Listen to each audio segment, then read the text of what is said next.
Bueno, y seguimos ya con nuestro invitado. Nuestro invitado de hoy en piso es Javier Valenzuela, que es el titular de la FE Emergencia. Es inevitable hablar de salud. Y justo esta semana, el 7 de abril, fue el Día Mundial de la Salud. Parece mentira, porque con todo esto que estamos viviendo, ¿no es cierto?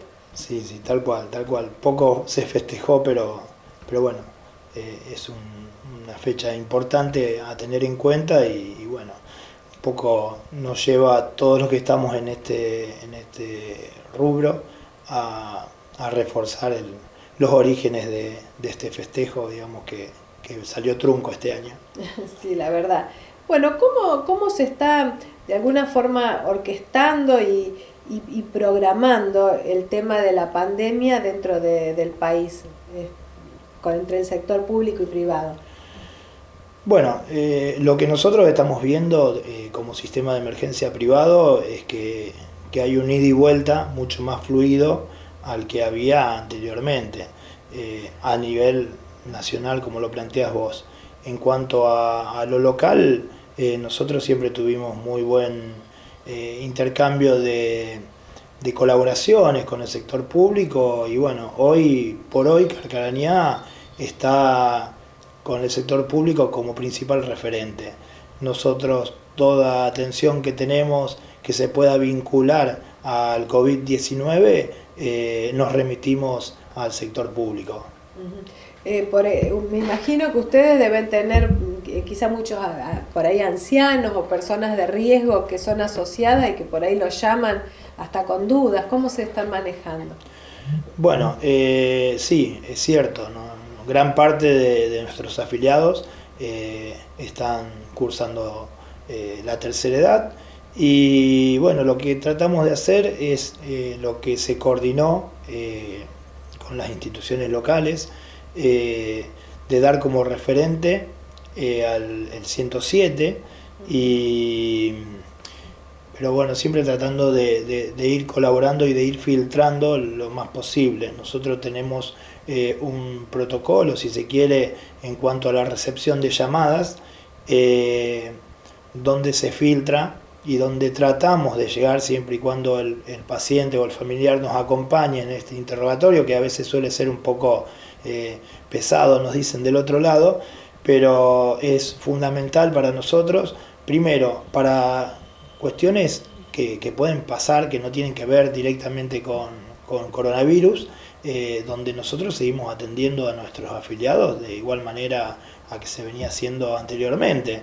Entonces, un poco filtrar a través de ese interrogatorio, que si bien ya nuestros afiliados están acostumbrados al interrogatorio, pero se le agregaron puntos puntuales para descartar que sea una situación de esta. En caso de que sea algún posible caso o sospecha o que reúna muchos puntos en cuanto a lo que uno tiene que tener en cuenta para activar el protocolo de atención a un posible coronavirus, nos remitimos particularmente a una consulta con el director médico del SANCO y él activa desde ahí el circuito, ¿no?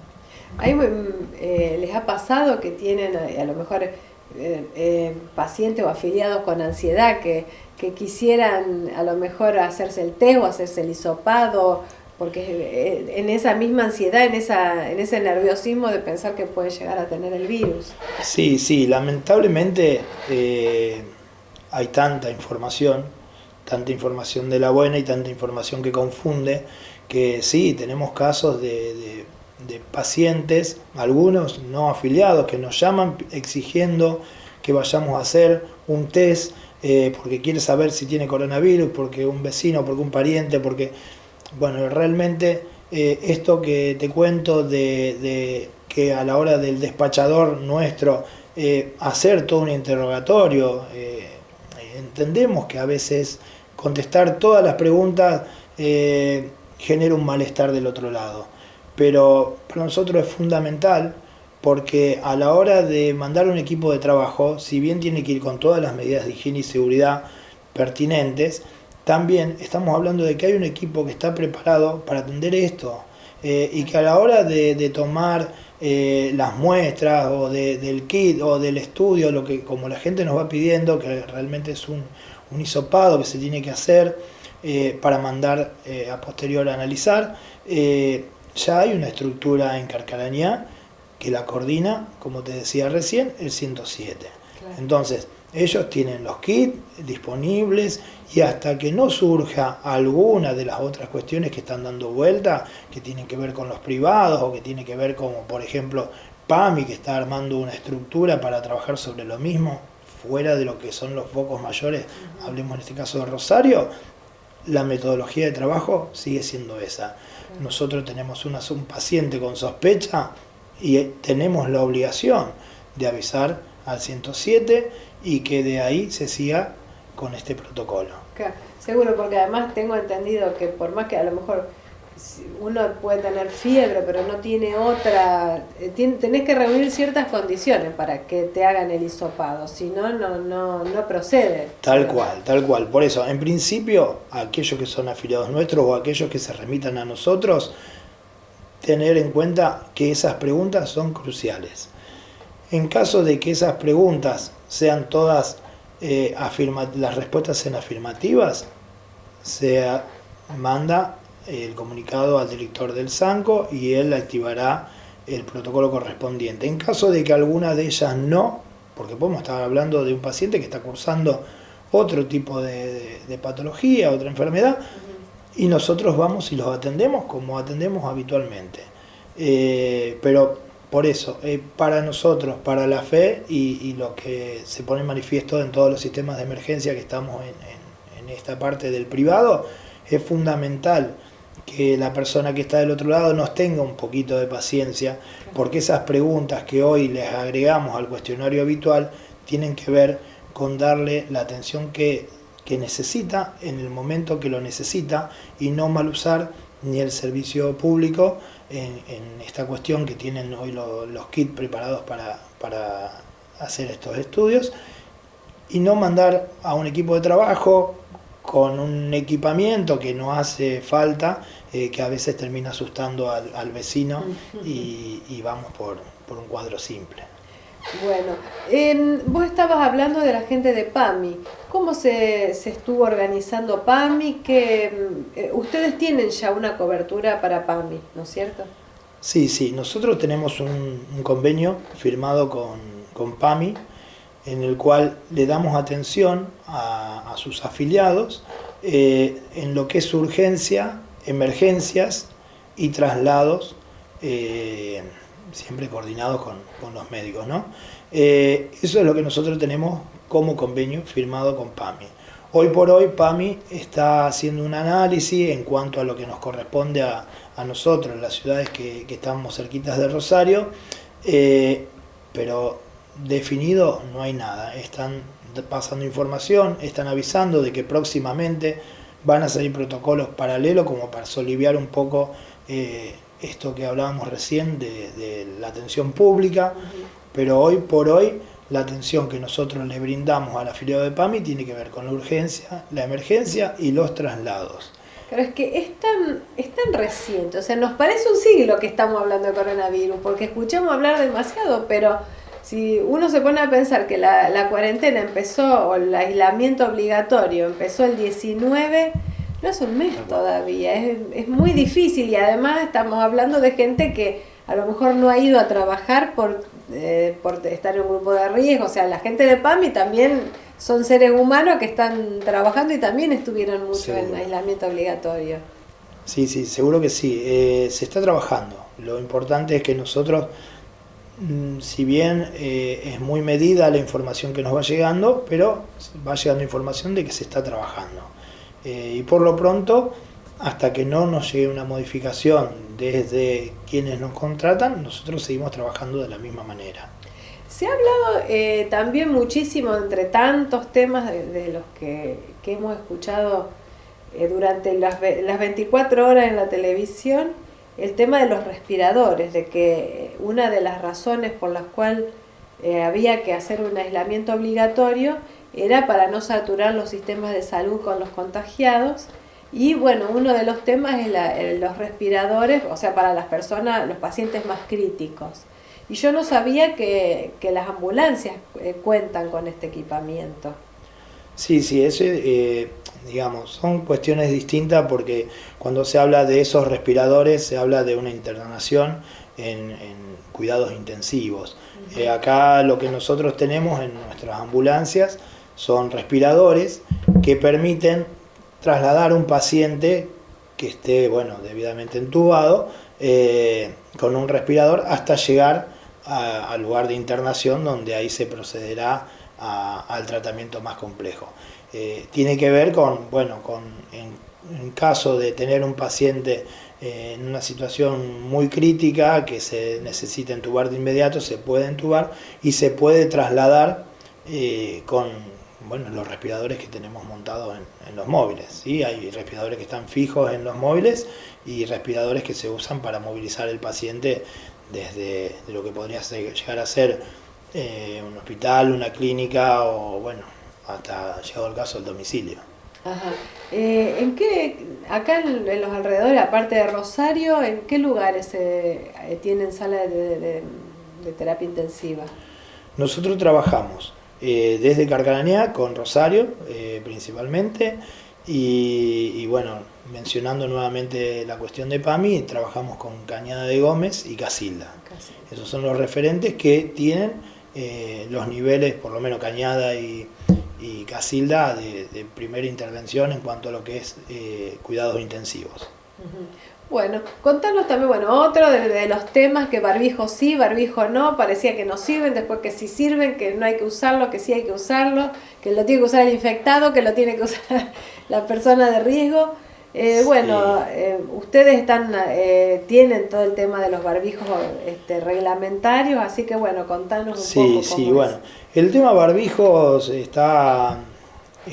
complejo de abordar por un tema que tiene que ver con que hoy por hoy no se están consiguiendo barbijos. Nosotros, una vez que terminemos con el stock que tenemos, hoy por hoy nuestros proveedores, y quiero hacer un paréntesis para agradecer a los comercios locales que nos han guardado, nos han cuidado, nos han reservado barbijos y nos fueron proveyendo en estos días, pero bueno, una vez terminado, llegado al punto de que se nos acabe el stock que tenemos, no estamos consiguiendo. Hoy el barbijo, que puede ser cualquiera de estos 4 que yo te traje para mostrarte, que nosotros necesitamos para estar frente al paciente, no se están consiguiendo. ¿Qué pasa? Que no hay ni barbijo y otra cosa, que no hay alcohol. Uno va a buscar en el supermercado y no hay alcohol. Y uno trata de pensar desde este lado, es que la fuerte demanda nos genera esta escasez. No vamos a entrar en si alguien está manipulando o no. No creo que alguien lo esté manipulando. Pero bueno, realmente los costos se fueron modificando muchísimo en estos últimos tiempos. ¿Qué precios tienen los barbijos?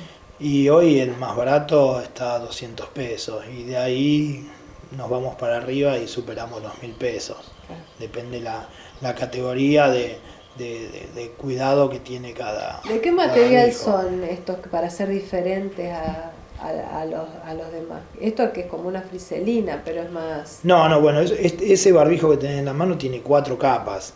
Los otros son barbijos rígidos, pero de un material que. Como amianto. Que es impermeable, ¿no?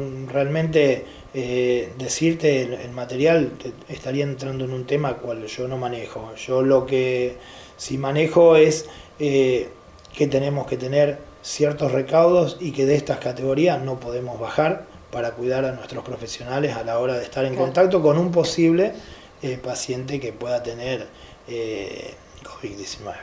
Y por ejemplo estos, vos me decías que lo usan para. Bueno, y lo que usamos sí, que bueno, también quiero hacer un paréntesis y agradecer porque hay gente que nos ha traído barbijos que han hecho en sus domicilios y que realmente ya el gesto para nosotros es importantísimo. Y estos barbijos que hoy, bueno, se está hablando mucho del cubreboca, es importante también porque a la hora de hacer una interconsulta, de llegar a un paciente con un cuadro respiratorio o con alguna de los ítems que tenemos que tener en el recaudo, se le coloca un barbijo al paciente o un cubreboca como para poder hacer el interrogatorio y cuidar a nuestro equipo de profesionales que llega al domicilio. Bueno, a pesar de todo este tema de la pandemia, que bueno, espero que en abril más o menos estemos un poco liberados de todo esto, un poco más, más aliviados. ¿Qué proyectos? Sé que siempre tienen muchos proyectos la FEMergencia. Sí, realmente estamos así como un poquito tristes. Porque bueno, los proyectos que teníamos tenían que ver mucho con la parte educativa. Nosotros estuvimos en charlas con directivos de instituciones locales con la intención de hacer un poco de capacitación en lo que tenía que ver con primeros socorros, con el RCP, con bueno, un montón de puntos que están vinculados a nuestra área. Nosotros el año pasado tuvimos la posibilidad de armar un salón donde la idea principal es poder capacitar a todo aquel que lo necesite en lo que a nuestro rubro respecta. Y bueno, teníamos un proyecto lindo para este año que tenía que ver con los chicos, de llegar a las escuelas y de que puedan hacer distintas bases en nuestra base, valga la redundancia, para ir mostrándole un poquito de cómo trabajar dentro de una escuela, dentro de un trabajo, en las cuestiones principales, en las cuestiones más básicas, como para ir llevando esto a por lo menos tener los conocimientos básicos y de ahí despertar quizás a chicos de Carcarañá. Sí, una concientización también. Sí, pero despertar ese entusiasmo que muchas veces está bueno estimular y por qué no de ahí tener nuestros futuros profesionales de salud, que tanto le hace falta a Carcarañá, que se sigan sumando profesionales locales. Una noticia que fue también furor en todos los medios antes de todo esto de la pandemia fue bueno el tema de los chicos de Villa Gesell. Y una chica muy jovencita se fue a hacer el RCP, pobrecita, no lo pudo sacar, pero se ve que sabía el tema de este tipo de cuidado y de todo el tema de RCP, sí. De RCP, no me sale cómo se llama. Bueno, me llamó la atención porque era una chica jovencita. Sí, por eso se está despertando el interés, cada vez son más chicos o de edades menores los que se van interesando y bueno, eso nos permite ir formando cada vez más gente y bueno, una ilusión mía es poder decir que todos en Carcarañá sabemos hacer RCP y eso es algo que venimos trabajando desde hace un par de añitos, molestando a las instituciones y bueno, tratando de ver, hoy nos toca esto y es como que nos genera una pausa en los proyectos, pero bueno, en principio las intenciones están, seguimos trabajando en el edificio, en lo que podemos hacer dentro, mientras tenemos un bachecito con cuestiones que hoy no se pueden hacer como se hacían en otras oportunidades. Seguro. Así que bueno, agradecida de que hayas venido, Javier, un poco hablar de todo esto como miembro de lo que tiene que ver con la salud en Carcarañá. Así que bueno, como todo, esperemos que esto pase y que puedan seguir adelante con los proyectos dentro de la ciudad. Sí, agradecidos nosotros y bueno, quiero recalcar eso antes de despedirme, de que estamos a disposición, de que estamos para apoyar al sector público y esto lo manejamos con los referentes, ¿sí? Nosotros no vamos a salir a hacer actividades que no nos competan o por lo menos respetando la jerarquía que van teniendo los distintos referentes como se fue ordenando a nivel local. La intención de la FE es seguir sumando a la salud de Carcarañá, a al resguardo de los carcarañenses. Y bueno, este último detalle que siempre lo tengo que recalcar porque a la hora de que tengamos una llamada de no afiliados seguimos trabajando de la misma manera. Nosotros tratamos de ir reforzando este equipo de trabajo para darle el mejor servicio a nuestros afiliados.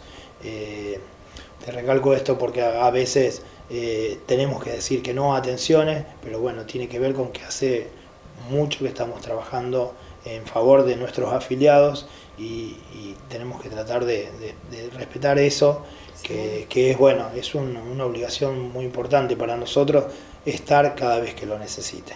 Seguro, sí, además es una responsabilidad muy grande, porque es la urgencia y es la emergencia, entonces es importante mantener todo el equipamiento disponible para los afiliados, es verdad. Exactamente. Es una responsabilidad grande la que pesa sobre las espaldas de una empresa de este tipo.